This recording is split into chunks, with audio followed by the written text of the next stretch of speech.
Australian property prices could hit new highs by January. That's if the pace of growth sustains. REA Group senior economist Eleanor Creagh joins me now for more on this. It's quite the headline. We thought we were coming off to a correction. Things sort of flipped around. So why would this happen in January? What sort of further increases are needed from the point we're at now?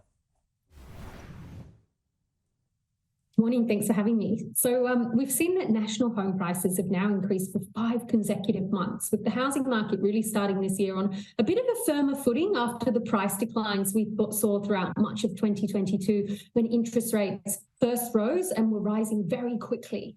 So the national housing market, or national home prices, are up now about 1.55% from their low point recorded in December 2022. So that's after 5 consecutive months and recording another 0.33% lift in May. Now, if we were to see the pace of price growth that we've seen over the past quarter continue, then that would mean that national house prices would end the year up maybe around 4% and potentially surpass their prior peak, which was recorded in March 2022 by January next year. So that's the if, and we know we've got all these supply issues at the moment, and that's partly why we've got this confounding situation of property prices going up amidst a 4 percentage point increase in rates in the past year. But we did have previous predictions that maybe rates would top out at 3.85, 4.1. It seems like they're going to go higher.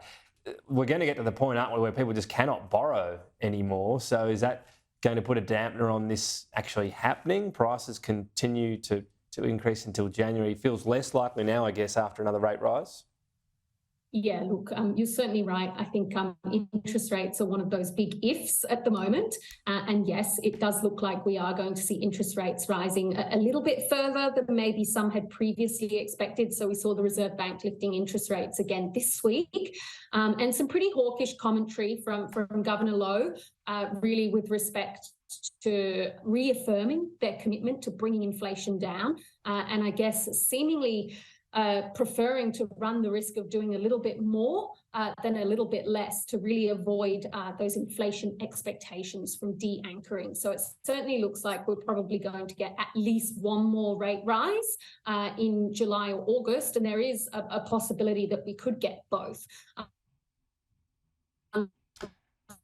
So certainly with interest rates having risen further this week and looking set to rise a little bit further from this point, we probably will see the pace of price growth that we've seen over the past few months slowing.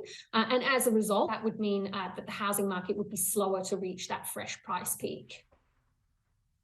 Yeah, slower, maybe sort of, yeah, I guess it depends as well. If you get a recession, it's a whole new ball game as well. The one that maybe doesn't surprise me, Sydney. I mean, this has been the market over the last 5 or 10 years that has the most extraordinary headlines. You know, garage sale sells for $1 million sort of thing in some of these affluent Sydney suburbs, and it's bounced back pretty strongly. It's actually set to, well, it's not far off at all previous peaks.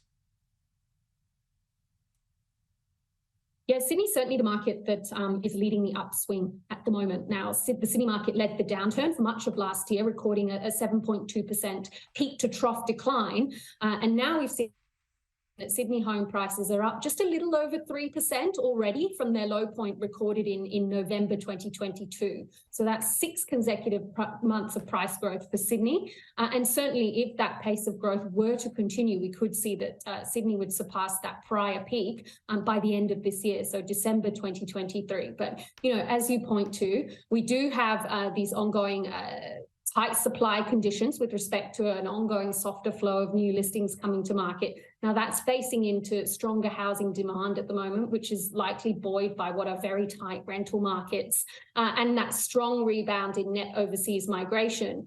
So looking ahead, I think it's all about whether that stronger housing demand environment can hold up against the expected slowing of the economy, the rise in the unemployment rate and further interest rate rises.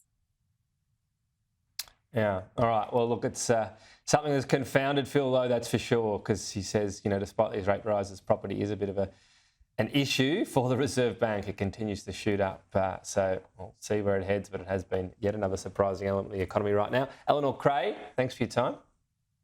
Thank you for having me.